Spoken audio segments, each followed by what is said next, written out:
tem uma pergunta que movimenta a cabeça de muita gente e confunde multidões. Afinal, qual é a diferença entre pensamento positivo e fé? Será que misticismo resolve ou é só a fé? Se você já teve uma questão como essa rondando a sua cabeça, deixa um comentário aqui que eu quero saber. Meu nome é Daniel Brunet, eu sou jornalista, especialista em comunicação e hoje eu vou te ajudar a esclarecer essa questão de uma vez por todas. Está começando agora o Histórias que Transformam.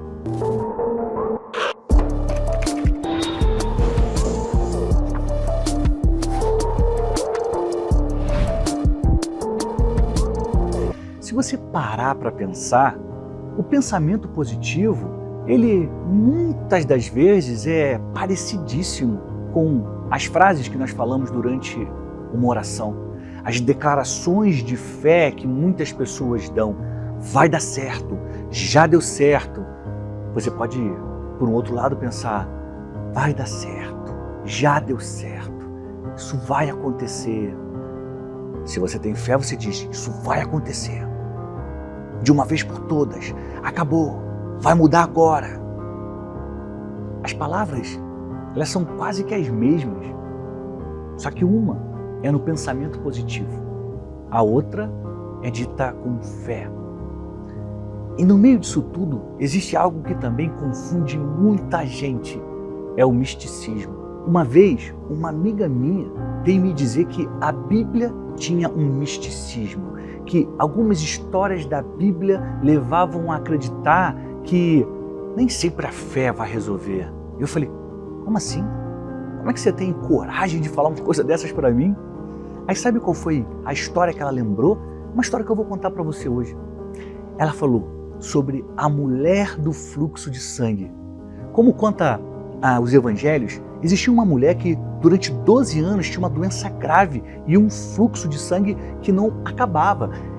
Esse tipo de pessoa sofria muito naquela época e se fosse hoje sofreria também, mas naquela época porque existia um preconceito contra as mulheres e também contra as pessoas que sangravam. Os rabinos, os líderes lá da religião dos judeus, eles sequer podiam tocar em alguém sangrando ou que estivesse morrendo ou morto. Eles consideravam que se tocasse uma pessoa nessas condições, eles estariam se contaminando. Então, pessoas que viviam na condição dessa mulher tinham que viver à margem da sociedade. Essas pessoas eram mal vistas. As pessoas não queriam ficar do lado de gente assim. Só que aquela mulher sofria, ela sofria porque ela tinha uma doença que parecia incurável. Ela devia ter feito todo tipo de tentativa para resolver aquilo, para poder voltar a viver em sociedade sem ser julgada, sem ser olhada, mas ela não conseguia. Mas teve um dia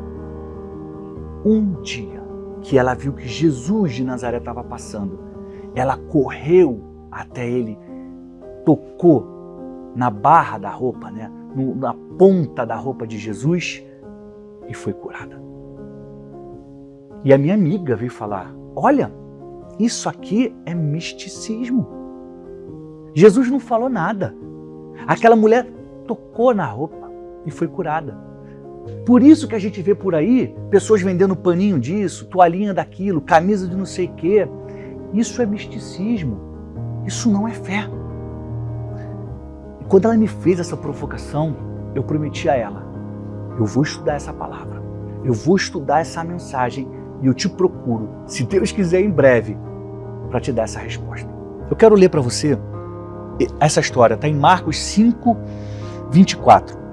Eu vou ler desde o versículo 21, tá? E, passando Jesus outra vez num barco para o outro lado, ajuntou-se a ele uma grande multidão, e ele estava junto do mar.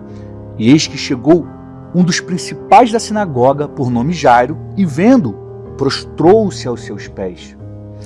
E rogava-lhe muito, dizendo, minha filha está à morte. Rogo-te, ou seja, eu te peço que venhas e me imponhas as mãos para que sare e viva. Ou seja, Jesus está chegando no lugar. Chega um homem que é um dos principais da sinagoga, Jairo, e fala, me ajuda aqui, Jesus, minha filha está morrendo. vai lá orar por ela. Então Jesus tinha uma missão, falou, não, eu vou. E foi com ele. E seguia-o uma grande multidão que o apertava. Ou seja, Jesus estava indo curar uma menina. E uma grande multidão cercava Jesus a ponto de o apertar. Devia ser difícil andar ali no meio de tanta gente enquanto ele estava indo para a casa de Jairo. Versículo 25. E certa mulher que havia 12 anos tinha um fluxo de sangue e que havia padecido muito com muitos médicos, ou seja, essa mulher, ela tentou ser curada. Ela de todas as formas buscou um jeito de ser curada. Mas ela padeceu com muitos médicos e despedindo tudo quanto tinha, ou seja, gastando todo o seu dinheiro, tudo que ela podia, nada lhe aproveitando isso, antes indo a pior. Ou seja, por mais que ela procurasse médico, por mais que ela gastasse o dinheiro dela, ela só piorava. Essa mulher, ela estava desesperada. Só um milagre poderia salvá-la. E quando ela viu que Jesus estava passando por ali, ela correu na direção dele. Ouvindo falar de Jesus, veio por detrás, entre a multidão e tocou na sua veste. Porque dizia, se tão somente tocar nas suas vestes, sararei. Meu Deus! E logo lhe secou a fonte do seu sangue e sentiu no seu corpo que estar já curada daquele mal. Ela foi instantaneamente curada, só por tocar nas vestes de Jesus.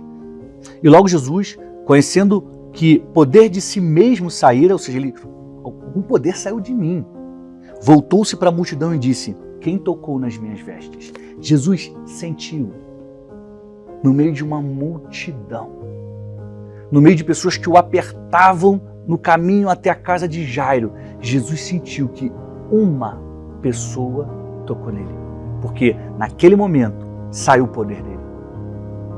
Aí a grande questão é, nossa, ela foi curada só por tocar nas vestes de Jesus. E a fé? Onde é que está a fé? Existe uma chave para a gente entender essa palavra. No versículo 28 diz, porque dizia, se tão somente tocar nas suas vestes, sararei. Se eu tocar nas vestes de Jesus, eu vou sarar. Mas, Daniel, isso não é pensamento positivo? A pessoa fica repetindo, não, se eu fizer isso vai dar certo, se eu fizer isso vai dar certo, se eu fizer isso vai dar certo. Pensamento positivo. Onde está a fé? Para entender essa questão, para entender onde está a resposta, a gente precisa voltar a alguns capítulos da Bíblia e procurar o profeta Malaquias. Malaquias, capítulo 4. Malaquias era um profeta e ele tinha visões sobre o que aconteceria no futuro. E ele dava declarações sobre o que ainda ia acontecer. Naquela época, muitas pessoas que viviam em Israel, no território da Palestina, ouviam falar do que os profetas haviam dito. Elas sabiam, elas estudavam, existia uma cultura de passar as histórias de um para os outros.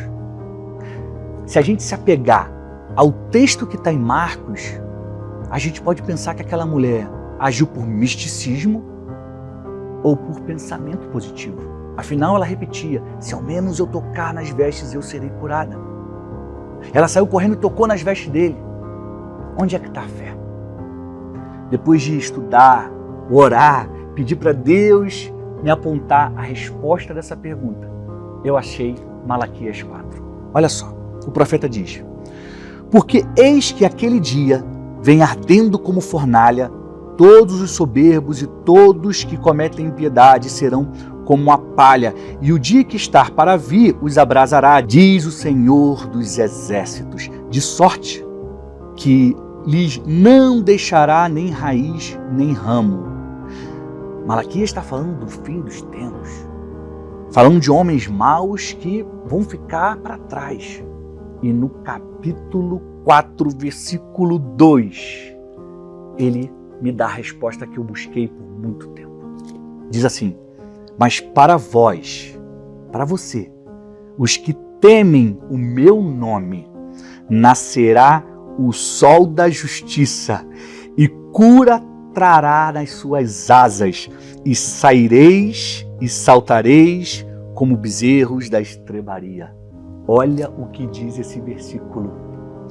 Nascerá o sol da justiça e trará cura nas suas asas. Óbvio que aqui é um texto poético, o sol da justiça, cura nas suas asas, mas de quem Malaquias está falando? Ele está falando de Jesus. Jesus é o sol da justiça que vai nascer para as pessoas que temem a Deus. Vai nascer porque é na época de Malaquias. A gente, eu, você que está aqui acompanhando, nós nascemos depois que essa profecia se cumpriu. Mas Malaquias estava falando de alguém que ainda viria, o sol da justiça, Jesus, que traria cura nas suas asas. Se a gente pegar as palavras originais que fizeram esse versículo aqui, que compõem esse versículo, a gente vai entender que asas tem a ver com pontas, tem a ver com vestes. Aquela mulher do fluxo de sangue não era mística, muito menos tinha pensamento positivo. Ela tinha fé na palavra do profeta Malaquias. Ela tinha fé no que ela ouviu quando era criança, do que ela ouviu, do que ela cresceu ouvindo. Quando vier o sol da justiça, ele vai trazer cura nas suas asas, nas suas pontas, nas suas vestes.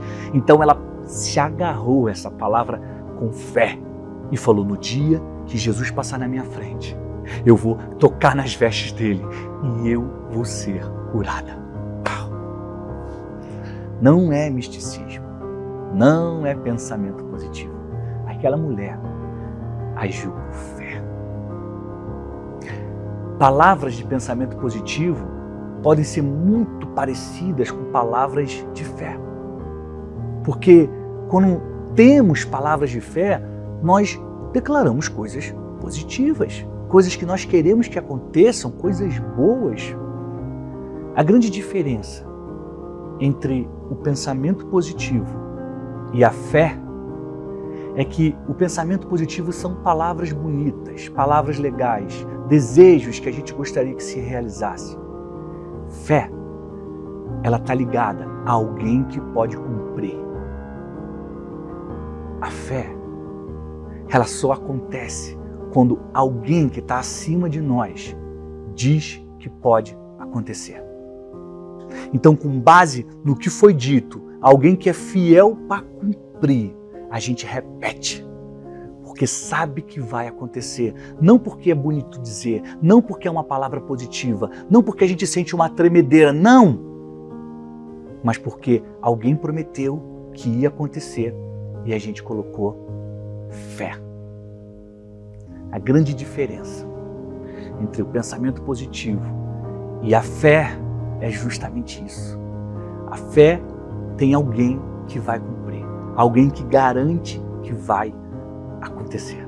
Depois que eu entendi essa história, eu corri para procurar a minha amiga e falar: olha, senta aqui que eu quero te contar uma história que você não conhece. E falei do profeta Malaquias para ela. A busca por conhecimento é algo fascinante. Quando eu mergulhei na história da mulher do fluxo de sangue, eu me deparei com Malaquias, eu comecei a estudar esse profeta. Eu quero te incentivar a pegar isso e botar na sua vida, porque isso transforma. Assim como entender a história da mulher do fluxo de sangue e a história do profeta Malaquias, o que ele disse no capítulo 4, versículo 2, me fez expandir a minha mente. Eu quero te incentivar a fazer o mesmo, a entrar numa estrada que vai te levar à busca por conhecimento. E eu já quero te deixar alerta sobre uma coisa. Quando você tem uma pergunta e você vai a fundo, pode ser uma pergunta sobre a sua profissão, pode ser uma pergunta sobre o mercado, pode ser uma pergunta sobre como fazer grandes projetos, pode ser uma pergunta sobre como entregar a minha mensagem da forma mais eficiente, como atrair as pessoas, como influenciar as multidões. Pode ser coisas também sobre a a sua vida particular, como me relacionar bem, como ter uma família saudável, como cumprir o meu propósito. A pergunta é sua e eu te incentivo que você inicie uma jornada em busca do conhecimento. E eu só quero te dizer que quando você tem uma pergunta e você busca intensamente, você vai encontrar a resposta. Mas não é só isso que você vai encontrar. No meio do caminho, você vai se deparar com outras perguntas. O caminho da busca por conhecimento é fascinante, porque cada vez que a gente anda na direção dele, que a gente caminha, que a gente avança, a gente continua a ter perguntas e quer saber mais, e quer resolver mais problemas, e quer descobrir mais, porque o conhecimento sempre será inesgotável. E quando eu me deparei com Malaquias 4:2 e vi que ele chamou Jesus de o sol da justiça, uma pergunta veio na minha cabeça. Afinal de contas, o que ele quer dizer com isso? O que é o sol da justiça? Qual o sentido do profeta ter usado essa expressão para se referir a Jesus? E mais, de qual justiça que o profeta está falando? Jesus é o sol de qual justiça? Dos homens? Foram tantas perguntas que eu precisei entrar novamente numa estrada em busca do conhecimento. Eu encontrei a resposta, mas eu vou deixar para te contar num próximo episódio. Em outra oportunidade, em outro vídeo, eu vou falar sobre o sol da justiça. Aliás, se esse assunto te interessa, deixa nos comentários. Daniel, eu quero saber sobre o sol da justiça. Quero saber sobre o sol da justiça. Se muitas pessoas responderem, eu produzo esse vídeo o quanto antes. Quero te agradecer por você ter ficado até aqui, por ter me acompanhado, por ter se inscrito no canal, por ter compartilhado esse link, essa mensagem e feito a mensagem do bem chegar a mais pessoas. Quero te lembrar uma coisa muito importante. Você tem uma mensagem. A sua mensagem é boa, é justa, entregue às pessoas. Faça a diferença. Tem muita gente que precisa ouvir aquilo que você tem para dizer. E se você tem uma mensagem, seja a sua mensagem. É como eu falei na ilustração do arqueiro que dispara uma flecha. A flecha é a nossa mensagem. A flecha, quando atinge um alvo, ela para algo mal e dá espaço para o bem avançar. Então, se você é a sua mensagem, como Jesus era a mensagem dele, tudo que ele falava, tudo que ele comunicava tinha a ver com ele, o que ele fazia pelas pessoas. Jesus é o caminho, a verdade e a vida, por isso ele é a própria mensagem. Se você também é a sua mensagem, ou seja, é sobre a sua história, é sobre uma verdade, é sobre algo que aconteceu, que você superou, que você pode ensinar as pessoas. Se você é a sua mensagem, então você é uma flecha. Eu sou uma flecha. Exército nenhum resiste uma multidão de flechas afiadas e que vão para a direção certa. A gente se vê no próximo episódio do Histórias que Transformam. Eu te desejo saúde e paz e até breve.